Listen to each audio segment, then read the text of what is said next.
Welcome to Successful Work Transitions webinar. We're just giving another minute to let people dribble in. So I'm just wondering what work transitions are on your mind right now. Please use the chat if you're happy to share openly, or you can do a private message with me on here if you'd like to, just so that I can see it. We've already had one in the middle of a reorganization. Don't identify with the company values anymore. Somebody else posted in the chat here, thank you for sharing. I'll soon be retransitioning back into an industry field I've done before, but it's been a few years. Great, thank you for sharing that. Yeah, it's interesting, isn't it, that even if we're going back to something we're quite familiar with, and I was actually chatting with a new client this morning, going back into a function that they've actually spent a huge amount of time in, and it was their role before last. So functionally, and in this case, industry field, it's not different, but you've probably changed. You've got new experiences that you're bringing into it.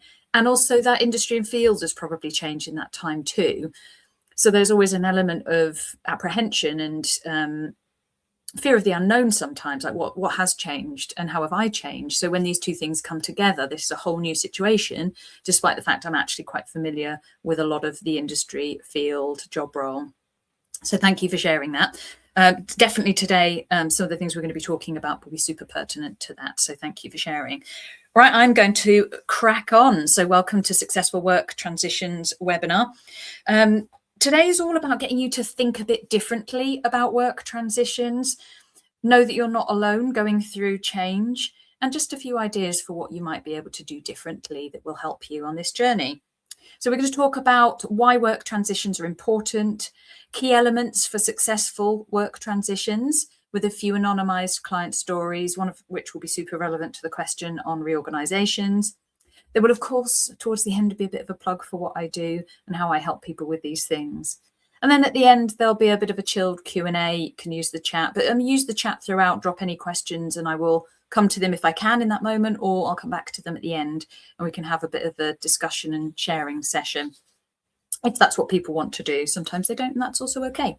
So what do we mean by work transitions? I sometimes feel it's a bit of a coachy word, but actually it encompasses quite a lot of different situations all related to change.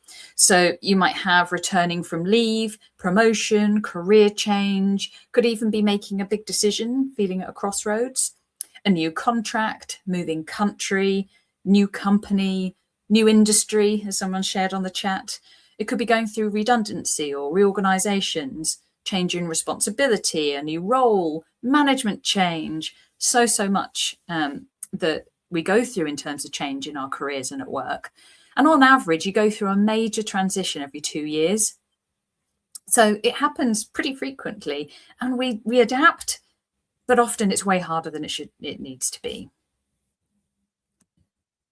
So I work with lots of professionals going through change at work, and this is why it's tough.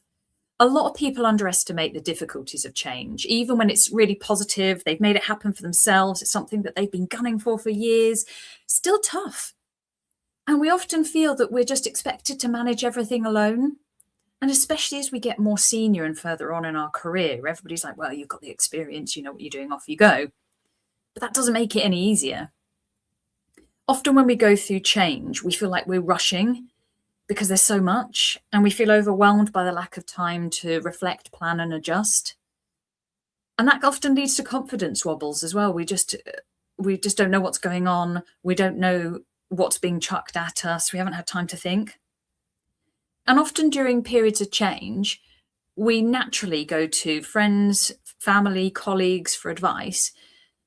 But obviously you're only kind of getting that one perspective, and we often feel frustrated by the lack of new perspectives or actionable ideas. They just want us to be happy or to get on with it in a colleague's perspective sometimes. And that can just make it harder to really share how you're feeling and also do the work that you need to do to make a transition smooth and successful. So who am I? Hello, I'm Angharad. I have first-hand experience of change in big corporate. I've got over 16 years of leadership experience in places like Johnson & Johnson and Reckitt. And in that time, I worked out I had over 15 work transitions. So in my career, that's kind of one a year. Some of those were bigger and more significant than others, of course, but nearly all of them were harder than they should have been. And that's why I now do what I do. I'm a qualified coach and an accredited senior practitioner with the European Mentoring and Coaching Council. So I'm all qualified and I hold myself to high ethical standards through the EMCC. But I'm not your stereotypical coach because my background is not HR. My background is commercial marketing, commercial strategy. And my personality profile, if you're into that, which I totally am, I find it fascinating, is I'm an ENTJ in Myers-Briggs. I am blue-red in Insights. I am DC in DISC. I've done them all. But overall, what that means is essentially I am quite direct, I'm quite challenging, I'm results focused, I'm quite structured, and I like to get stuff done. And so that, I think, comes through in the way that I work with my clients. So why is it so important to focus on successful work transitions?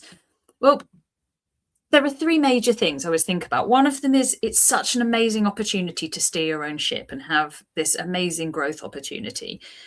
Not just personal growth, but also that professional growth, resetting our careers. And it can affect long-term progress and success. I have seen some transitions not go so well, and it has had a long-lasting impact.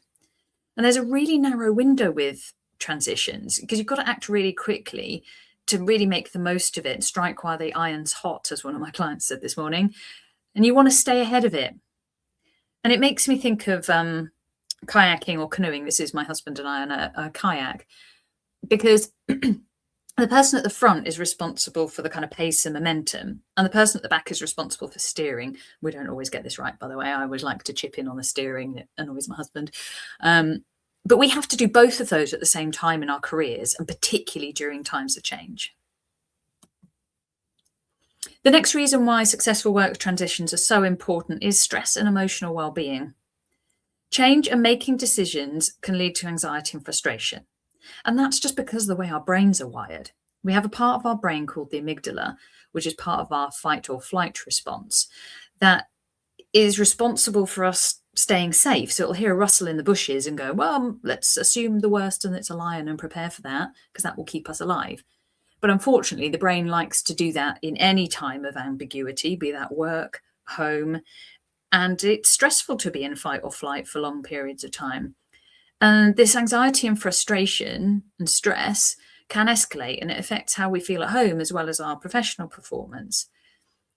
But if we take action, it can lift the emotions, make things smoother, and it should be fun going through these interesting changes in our career. Even if it's something that initially feels like something really tough and negative, we can find the joy, we can find a way that we can make it work for us. But delaying action can just keep that stress going. And a lot of people say they feel they lose their mojo. And finally, successful work transitions is important for maintaining our confidence. As our careers progress, that expectation and confidence and control increases. The expectation to be the swan. But feeling like an imposter and losing confidence can be crippling if not dealt with. And often because of those high expectations, we don't talk about it, we don't share it. So I had a manager once, I just stepped up, quite a big step up.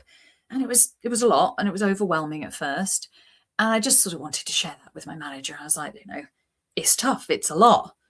And they said, well, if you can't hack it, there's like 20 people behind you that want this role, so get on with it. I thought, wow, we are not going to be talking about feelings anymore.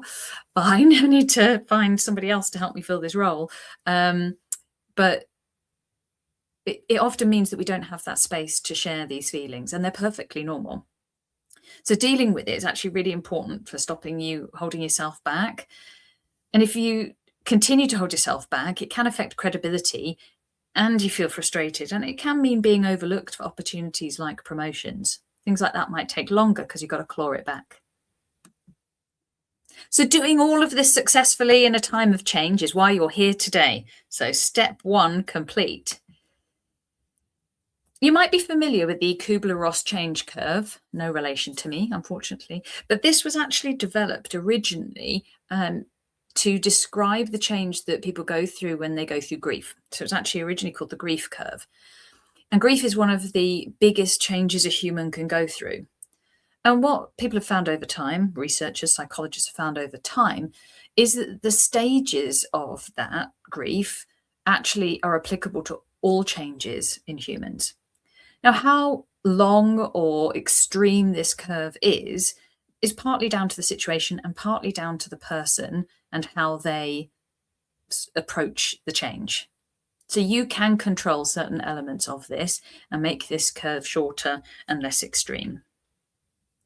So for those of you not familiar with it, it starts with shock or surprise at a change, a bit of disbelief, and that's sometimes where we get these confidence wobbles. Then that turns into frustration, something's different, I'm struggling to change certain things. And then sometimes that can lead to low mood, lacking in energy. From there, though, the way we dig ourselves out of it is experimentation. That's starting to play with this new situation, test new things. Then we start to get some of those wins and we get to what they call the decision stage, which is learning how we need to be in this new situation. And then integration is when we're really practicing that and we've integrated it into our ways of working and our lives. So our job is to make this easier.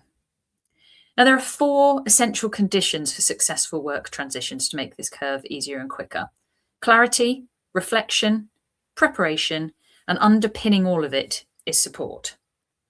I kind of see these as sequential, and I'm going to take you through each of them one at a time in turn now. So to start with, clarity. There are 3 clarity factors for successful work transitions. The first one is mindset, then resilience, and proactivity. So let's dive a bit more deeply into each of those. So mindset. Loads of people lack the confidence and self-belief to have the right mindset for work transitions. And it's really hindered by imposter feelings, limiting beliefs about themselves, and being influenced by others. When our amygdala, that fight or flight bit of the brain, is in overdrive, we are much more susceptible to particularly negative stuff by others because that's our brain wanting to keep us safe. But the right mindset helps us spot opportunities, handle challenges, be proactive, builds that confidence, reduces insecurity and self-doubt, and increases motivation to keep going, because change requires a lot of energy. It's tough, and we need to have the right mindset to keep that going. So for the right work transition mindset, firstly, you have to understand your current mindset and emotional responses. Where's your head at now? What are your thoughts and feelings?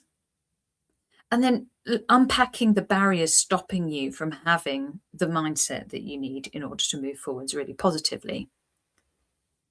We need to develop helpful thoughts for a growth mindset. So what do we mean by a growth mindset? So a growth mindset is I can, I will, I haven't done this yet, versus a fixed mindset of I can't, I don't know, this isn't for me, I'm not good enough, those kinds of things. So we need to have helpful thoughts that help us get into that right mindset rather than unhelpful thoughts. We need to focus on positivity for the right mindset. Now, I don't mean to a point where positivity gets toxic and unhelpful. That can definitely happen. But staying motivated, staying positive, staying energized, and getting in the right mindset, you need to explore ways to take control and move forwards. Thinking back to the change curve we just spoke about, that experimentation phase is essential to moving out of the bottom of the change curve. So we need to explore ways to take control of our own mindset and move forwards. The next clarity condition is resilience. Change is tough. I've mentioned the amygdala part of the brain, this fight or flight part of the brain, a couple of times because it's actually really important. You know, when you go on a training course for a couple of days and you are knackered afterwards, that's because your brain genuinely uses more energy when you are learning new things, when you're dealing with uncertainty. It's like when the fans are going on your laptop because it's getting too hot because there's too many processes going on. It's in that kind of overdrive and it needs genuinely more calories, which is, I do some training as well. That's why we always put sweets and things out during training courses. It's not always the healthiest, I know, but your brain genuinely needs sugar to keep going, to feed it. So it uses a huge amount of energy, which is why we're tired when we start new jobs, tired when we go through change. There's a load of fear from uncertainty because our brain always wants to jump to the negative to keep us safe. It's easier to focus on that fear and that negativity than it is to focus on the positivity. And that can be quite demotivating and frustrating. We want to get to the end of the change curve now. And I see loads of people's resilience run down by toxic situations, going through too much change and having to make big decisions. And I've been there myself. I've worked with a few people recently that have gone through so much change, not just at work, but at home, that it just layers up and it becomes really, really difficult. But having strong resilience means you can handle emotional challenges better, helps you maintain that positivity and reduces stress. So to build resilience with people, I work with them on identifying and reframing some unhelpful things they tell themselves. What are those negative stories? What are those limiting beliefs? What are those things that are actually not helping you move forwards? Then pinpointing what is helping and hindering resilience. Then we explore coping strategies that work for them and relight their fire, because we're all different. We all get our energy from different places, and feeling strong again is a different pattern for different people. The third clarity factor is proactivity. And especially as an ex-hiring manager and manager in general, productivity was always the major differentiator between successful people in work generally and those not, but also especially those going through change and transitions. Because we don't get a lot of support when we go through change and transitions. It's such a normal part of work and life. We often forget to give people the help that they need, and organizations especially do. So taking charge of your own situation gives you more control, helps you clarify what you need and want from this new situation, and gives you a genuine competitive advantage over your peers. It is very noticeable proactivity from the outside. However, having the strength to be proactive relies on that mindset and resilience work already having been done, because we need to be in the right place in our head and we need to be feeling strong. Then once you have that, you need to define your own values and goals. So to the person that messaged at the very beginning about going through a reorganization and not identifying themselves with their company values anymore, what are your values and goals? And what is it that's different now in the organization to before? And what is it that's jarring? You got to know who you are and where you're going, and not let yourself be dragged by an organization or a team. And I've definitely been there.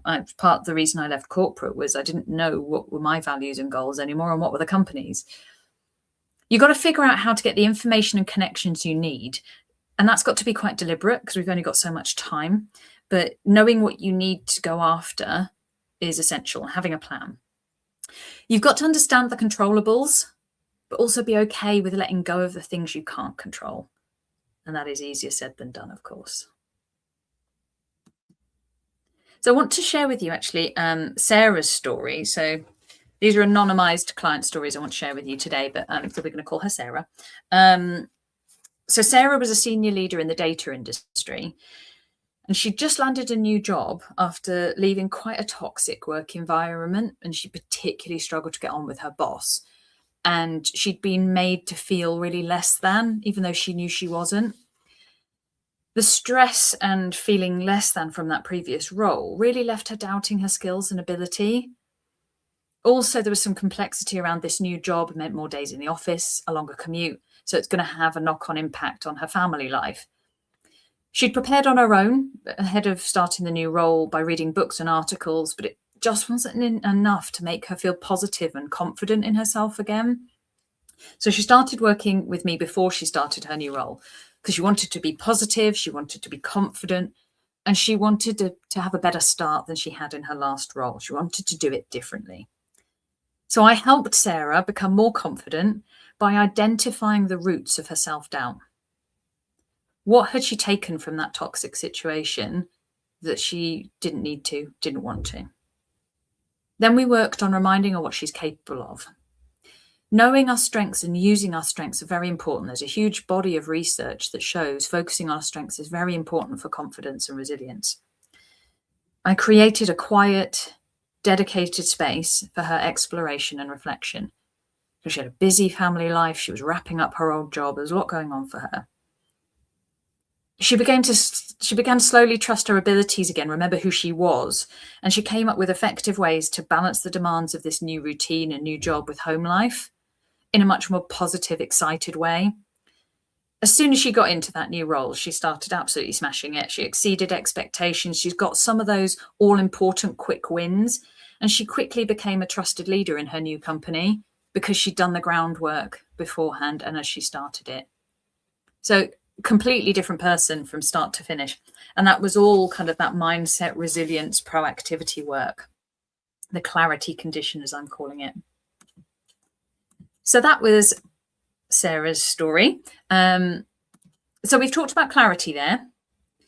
I'm now going to move on to reflection, which is the second condition for successful work transitions. Within reflection, there are two key areas. The first one is time to think, and then digging deep. If I had £1 for every time a client or prospective client said to me, I'm just so busy and stressed I can't think, I wouldn't have to work. It is one of the biggest challenges that I see in anybody is that time to think.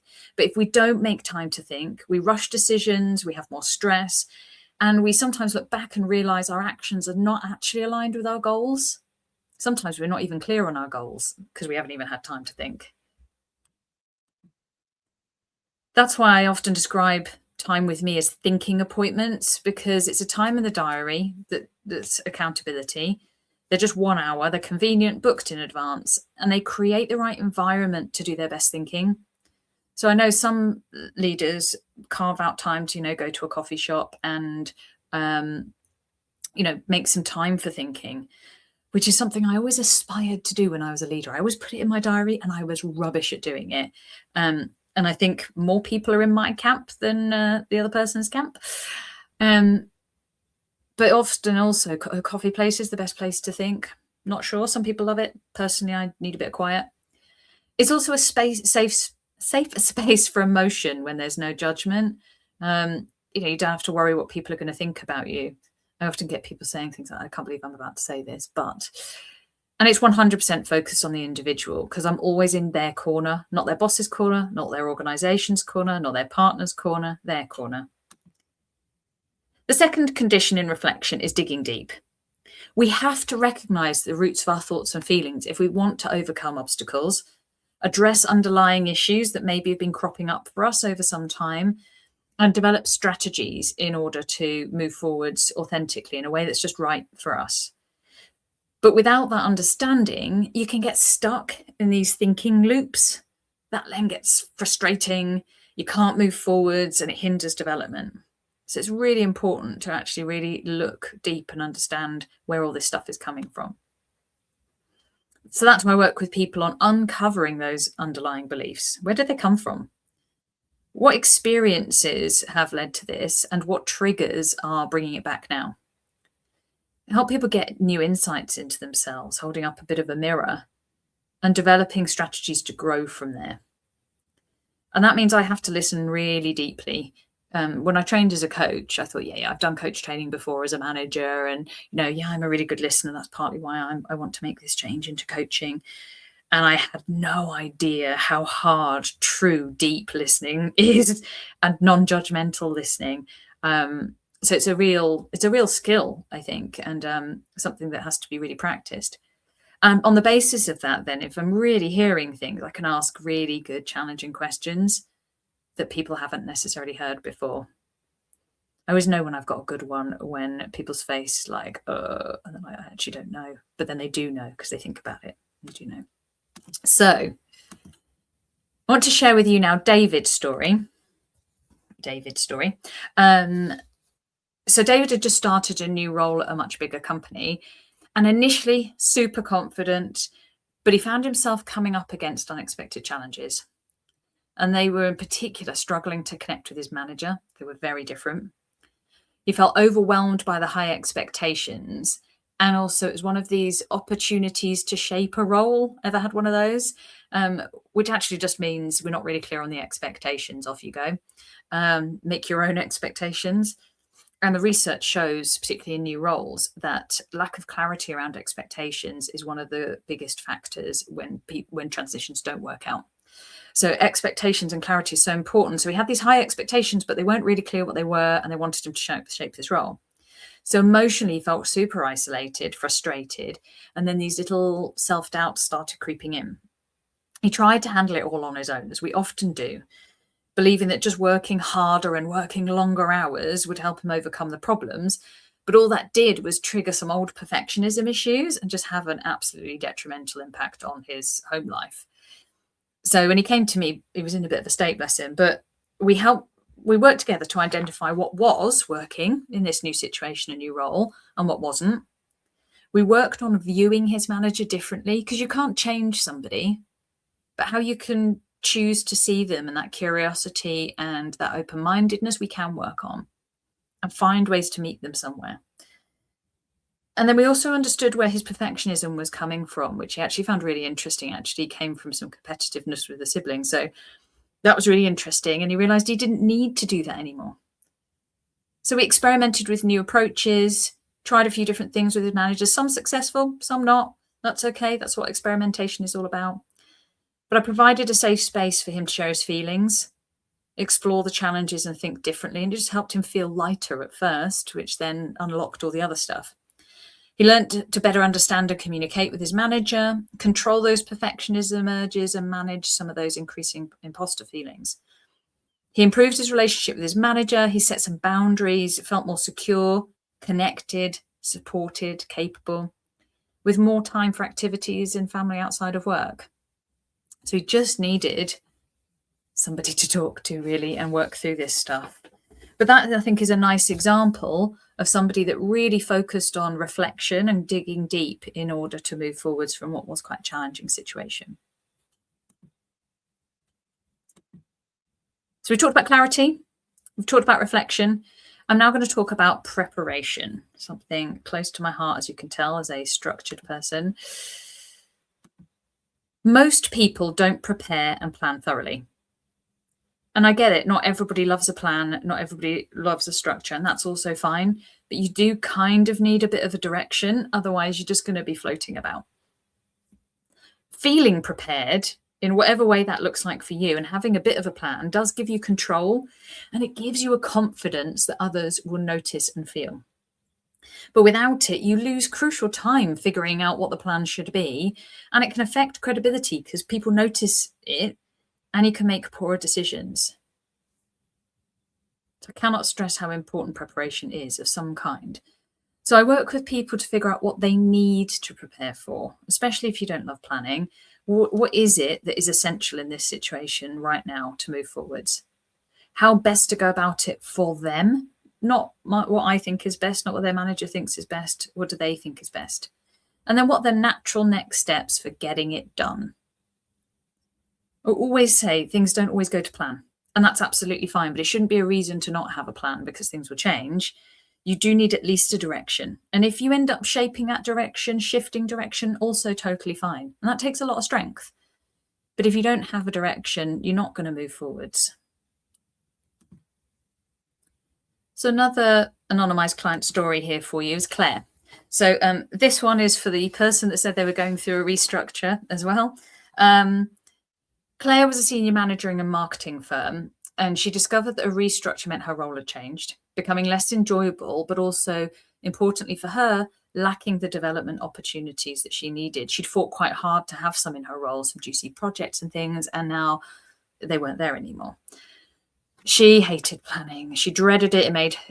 But it made her feel stuck, uncertain, frustrated. She knew she wasn't making the time to plan her next career move and redefine her development plan. She'd spoken to her mentor, but they just told her what she already knew, that she needed to work out what she wanted and make a plan to get it. But she was still struggling to know how to do that for her, and she kept getting stuck in this same loop of thinking. So to help her make a well-informed career decision and a future plan, we went back to the beginning with her. We went right back to what are her values, her goals, and her options based on those now. She felt like she wanted to stay and make it work for her, but she wasn't sure. So that was always going to be an option. So going back to who is she? Where is she going? What does she want? Helped her see that, yes, she did indeed want to stay, but this role was going to need certain things in order for her to be happy there and continue to grow.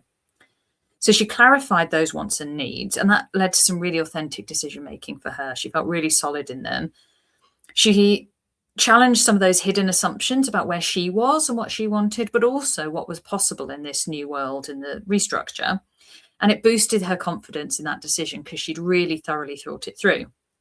We broke down the planning into manageable steps. We examined her dislike for planning a little bit and found a few ways to overcome that. And we just experimented with her approach. Like, I make a spreadsheet for everything. I love a spreadsheet. That's not her vibe. Coloured pens, Post-it notes, totally her thing. So we just did it her way. She made a really confident career decision. She actually created a development plan to communicate her needs back to her company. She had a list of things that she needed in this new role that she thought would be possible, and she got all of them. She was really clear. She put together a really good pitch, and she got what she needed. She rediscovered her career mojo. She was excited about the role again and where she was going with it, but she also felt clearer, calmer, and more confident in her decisions, and super clear on what she needed to do over the next 18 months in order to be successful. So that's a nice example there of somebody that really embraced planning, even though it wasn't something that was their vibe. So we talked about really getting clear on things, going deep and reflecting, and preparing for the change that you're going through and what you need and want. Underpinning all of that has to be the right support. So a lot of people actually lack the support necessary to handle change. I've mentioned that a lot of the time, particularly organizations, just sort of let us get on with it. And too many of us go it alone. And it can be really lonely, and then it can be confusing. But having the right support removes that feeling of isolation. It provides more reassurance, but it also helps maintain that emotional balance. We all need an outlet. And when I shared with my manager, it was all feeling a little bit much, and they responded the way they did, that did not help with my emotional balance. I always talk about two types of support: internal support and external support. And the winning combo is both. So what do I mean by them? Well, internal support is within your organization and your friends and family. Really important support. Friends and family will give you that unconditional support, and they want to look at what change you're going through from much more of a personal happiness perspective, and potentially also the impacts it might have on your life outside of work. So really useful perspective. Co-workers, managers, mentors understand your workplace, your industry, your environment really well. And particularly the person that said they're going back into an industry field they've done before could definitely consider who can be a mentor in this sense, because they're so useful for getting feedback and for hearing for you to hear their experiences. But internal support isn't really enough. And the reason is, firstly, friends and family will always just want you to be happy. And that sometimes means that they will only focus on that happiness perspective. And sometimes they won't always tell you the tough stuff. Co-workers, managers, mentors will always have a hidden agenda, whether they're aware of it or not, because they're going to either want to make themselves feel good because they're helping you. They will have a strong idea of how you should do things because that's the way they did it and that's their experience. And sometimes there's a bit of politics going on there as well. So I always say, go and get this support, very important, but bear in mind there are biases going on there that are not necessarily helpful. So they're not enough on their own, but they are definitely useful data points, bits of information, great support. And that's why external support is so important. Coaching gives you objectivity and confidentiality that are thinking game changers. That objectivity means there's no politics, there's no hidden agendas, really helping you see things as they actually are. And that confidentiality means you can say whatever you want. There's no judgment and it's not going anywhere.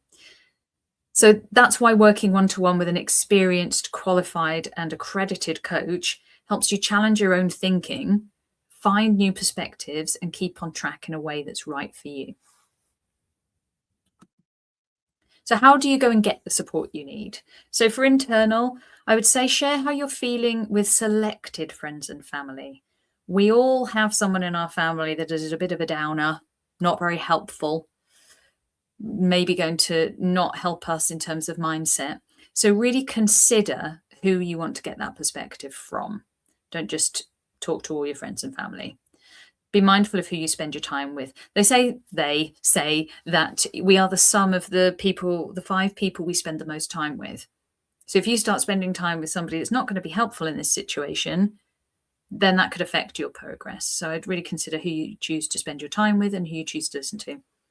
Consider what, if any, support might be available in your organization. And if you are going to speak to co-workers, managers, mentors, just select a couple. Don't get too many perspectives because it can make things confusing.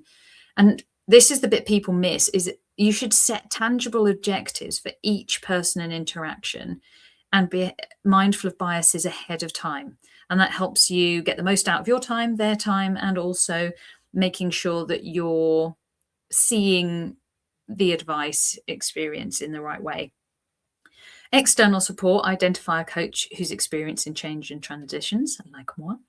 Check they're qualified, because there's a lot of people who aren't, and accredited with a professional body. You can book a complimentary discovery call. I'll give you a QR code for mine in a minute if you just want to chat. They should be completely free, and you can prepare questions for it, get to know somebody and understand how they might be able to help you. But it's really important to find somebody you can talk to, that you think you'll be able to open up to. There's research that shows 40% of the outcome of any therapeutic interaction, like therapy or coaching, is down to the relationship. So zooming out, my top tips for successful work transitions are: be proactive, be mindful of who you talk to, and get support. Navigating change, making decisions is not easy. It takes energy, proactivity, and loads of support to get it right. And that's why one-to-one coaching with me is a solution that includes the 4 things that are most frequently missing for successful work transitions: confidentiality and objectivity, challenge, dedicated time to think and discuss, and really digging deep and dealing with some of the underlying stuff there. So I do initially sort of weekly, starting intense with people, and then moving to every other week, confidential 1-hour online coaching sessions at a time that suits them. It offers accountability because the sessions are booked in advance at a time that suits you. And I also give people information on how to prepare for sessions so that you can maximize them. And my style is very much a high amount of autonomy onto the coachee. I don't take notes and I don't set homework unless you ask for it, or it's something that you come to as a bit of an action from the session. And I know I work with some neurodivergent clients who do want things like automatic note takers or tasks set for them, and that's absolutely fine. I can flex to the individual, but I truly believe you have to be responsible for your own development. So what do my clients say? Here are a few examples of some lovely recommendations from some of my clients on LinkedIn. Talk about my flexible style, my depth of personal experience, a valuable space to reflect. I've been a huge part of a big transition period for many people, and I feel honored to do that. I listen deeply, get to the heart of things quickly, challenge assumptions, give people clarity. I genuinely care about people's professional goals and personal growth. And I have an incredible ability to ask the right questions, which boosts people's confidence. I have a genuine passion for helping others to succeed. Hopefully you've seen that today. Invaluable insights, push you to grow while offering unwavering encouragement. And I'm lovely to work with. So it always feels cringy reading these out myself. But these are things people have said about working with me. So if you would like a little bit of that magic, if you're even interested in having a conversation, I offer these free context calls. You can scan this QR code and see my availability, book straight in. And then if it's something that you're interested in, if we get along well, it sounds like I'm the right person to help you, then you can get a tailored quote from me, book your first online session and start the work. And anybody that has stayed this long in my webinar, thank you. If you were to work with me, you get a free 1-hour accountability session 6 months after completing your coaching program. That's worth £275. It's a really great way to make sure that you continue the good work later, because you kind of got to share back. So that's a really nice freebie for coming to my webinar. If you do work with me, mention this to me so I know that you came from the webinar and you get this fantastic offer. So I've only got 2 slots left to start working with me this coming month. So that's March. So if you are interested, please do book in sooner rather than later, and we can see if I can help you and we could work together.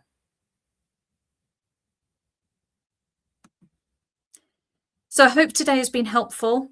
I really wish you the best in whatever work transition is on your mind. Go and smash it. You can do it. And that was the end of the successful work transition sort of presentation bit. I've tried to pull out a little bit there, some pertinent elements for those that shared their work transitions at the beginning. So retransitioning back into an industry field they've done before, and also going through a restructure and struggling to identify what the company values now. Hopefully it's been helpful on those. But I'm now opening up to questions. If anybody has any, I might have covered them already, but you might have a few things that you'd like to ask me. So please tap into my experience and my expertise. You might even just want to share something. Maybe you have a reflection, something you found particularly interesting that resonated with you from the presentation. What's on your mind? You can message me privately as well if you don't want it to be on the public chat. It's funny, some months I'll have a flurry of loads and loads of these and people are really chatty, and some months they're not, and that's totally okay. So any questions, reflections, points you'd like to make?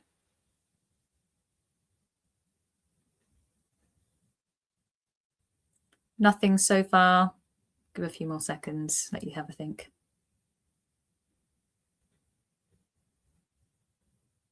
So it sounds like no questions this month. Well, I hope I've answered them in the main presentation today. I hope you found that useful. The goal of today was to get you thinking a bit differently about work transitions. Hopefully I've done that.